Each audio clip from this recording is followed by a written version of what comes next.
नमस्कार विद्यार्थियों, मैं सुधा व्यास आज कक्षा 8 हिंदी की पूरक पाठ्य पुस्तक भारत की खोज का पाठ 1 अहमदनगर का किला लेकर प्रस्तुत हूँ। भारत की खोज पुस्तक भारत के पहले प्रधानमंत्री पंडित जवाहरलाल नेहरू ने लिखी थी। यह पुस्तक उन्होंने 1944 में अप्रैल से सितंबर के बीच अहमदनगर के किले के जेल में लिखना शुरू की थी। यह पुस्तक 9 अगस्त 1942 से 28 मार्च 1945 के बीच उनके जो साथी थे उनके साथ जेल में उन्हें समर्पित की है। इस पुस्तक में पंडित जवाहरलाल नेहरू ने इतिहास व संस्कृति को बहुत ही सरल भाषा में वर्णित किया है।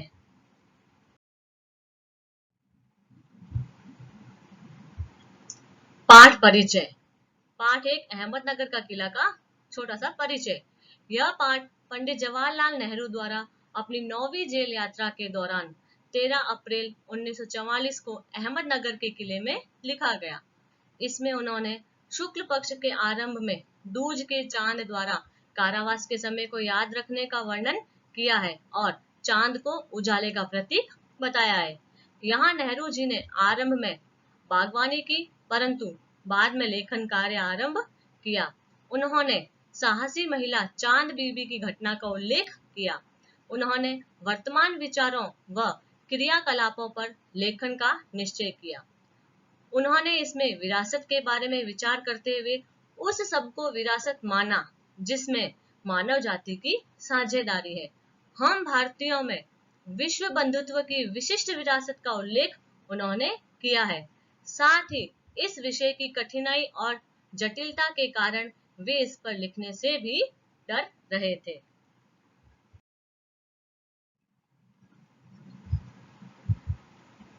नौवीं जेल यात्रा।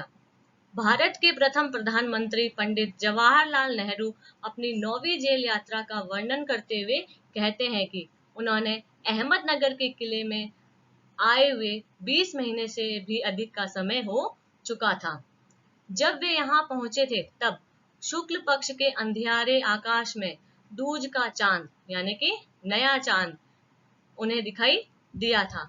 तब से जब भी नया चांद दिखाई देता था तो उन्हें याद आ जाता था कि उन्हें कारावास का 1 महीना और बीत गया है, यानी कि उन्हें समय का आभास कि 1 महीना बीत गया, इसका आभास आकाश में दूज के चांद को देखकर होता था।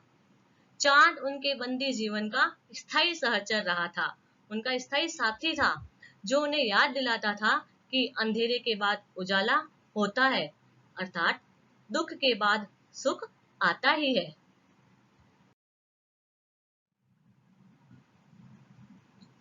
अतीत का भार। दूसरी जेलों की तरह नेहरू जी ने अहमदनगर के किले में बागवानी करना शुरू किया। नेहरू जी क्योंकि आजादी को लेकर कई बार आंदोलन करते रहते थे तो उन्हें जेल कई बार जाना पड़ता था, तो वो जब जेल में होते थे तो वो बागवानी का काम करते थे। तो उन्होंने अहमदनगर के किले में भी बागवानी करना शुरू कर दी। वे प्रतिदिन कई घंटे तपती धूप में फूलों के लिए क्यारियां बनाते थे, लेकिन यहाँ की मिट्टी खराब, पथरीली और अवशेषों से भरी थी क्योंकि इस किले ने कई युद्ध व राजमहलों की दुर्बी संधियां देखी है। दुर्बी संधियां यानी शत्रुओं के षड्यंत्र। नेहरू जी को इससे जुड़ी एक सुंदर व साहसी महिला चांद बीबी की याद आती है। नेहरू जी को अहमदनगर के किले से एक घटना जुड़ी हुई है, वो याद आती है और वो घटना थी चांद बीबी नामक साहसी महिला की, जिसने इस किले की रक्षा के लिए अकबर की शाही सेना का खुद तलवार उठाकर सामना किया, किंतु उसकी हत्या अपने ही एक आदमी के हाथों हुई। वहां खुदाई के दौरान उन्हें प्राचीन दीवारों के हिस्से, गुंबद और इमारतों के ऊपरी हिस्से मिले, परंतु अधिकारियों की मंजूरी न मिलने और साधनों की कमी के कारण खुदाई का कार्य अधिक न कर सके। इस कारण उन्होंने कुदाल छोड़कर कलम उठाई और लेखन कार्य करने का फैसला किया कि जब अधिकारियों ने मंजूरी नहीं दी आगे खुदाई की तो उन्होंने कुदाल छोड़ दी और कलम यानी कि पेन उठाया और लेखन कार्य करने का फैसला किया। वे मानते थे कि जब तक वे आजाद होकर कर्म के माध्यम से अपने वर्तमान को अनुभव नहीं कर लेते, तब तक वे उसको लिख नहीं सकते हैं और न ही पैगंबर की भूमिका अख्तियार कर वे भविष्य के बारे में लिख सकते हैं। अब नेहरू जी ने जब पेन उठाया तो उनके सामने ये आया कि वो क्या लिखे, तो उन्होंने कहा कि मैं वर्तमान के बारे में तो नहीं लिख सकता हूँ क्योंकि हम स्वतंत्र नहीं हैं, इसलिए हम वर्तमान को अनुभव नहीं कर पा रहे हैं और न ही मैं कोई पैगंबर हूँ, खुदा हूँ या भगवान हूँ कि मैं भविष्य के बारे में लिख सकूं। उन्होंने अतीत के बारे में लिखा, परंतु किसी विद्वान या इतिहासकार की तरह नहीं, बल्कि उन्होंने अपने आज के विचारों और क्रियाकलापों के साथ संबंध स्थापित कर भारत के इतिहास यानी कि अतीत के बारे में बहुत ही सरल शब्दों में लेखन कार्य आरंभ किया।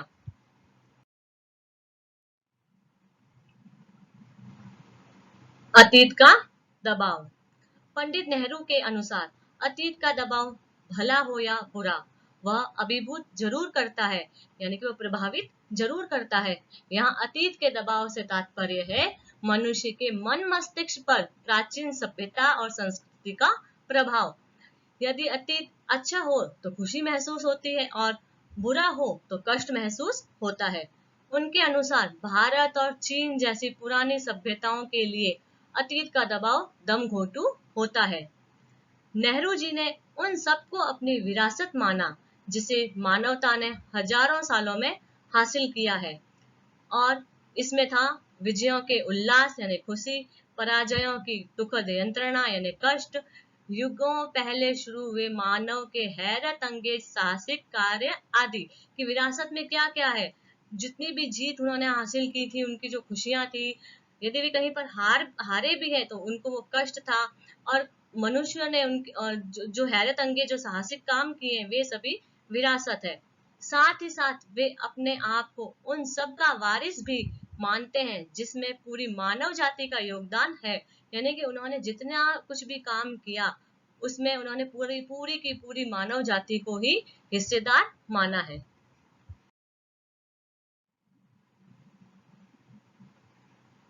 नेहरू जी मानते हैं कि हम भारतीयों की विरासत में खास बात यह है कि हमारे रक्त, मांस और हड्डी अस्थियों में विश्व बंधुत्व की भावना समाई हुई है, यानी कि हमारे रग रग में विश्व बंधुत्व की भावना, कि संपूर्ण विश्व को अपना एक भाई मानना, ये जो भावना है वह हमारे रग रग में समाई हुई है और कोई व्यक्ति औरों से एकदम अलग नहीं होता।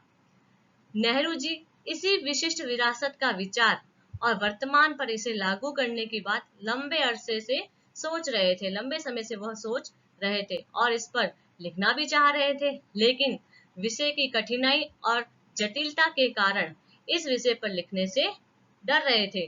उन्हें लगता था कि वे सतही तौर पर ही इस विषय को लिख सकते हैं, इसका गहराई से विश्लेषण नहीं कर पाएंगे। धन्यवाद। आशा है आपको यह पाठ समझ में आया होगा।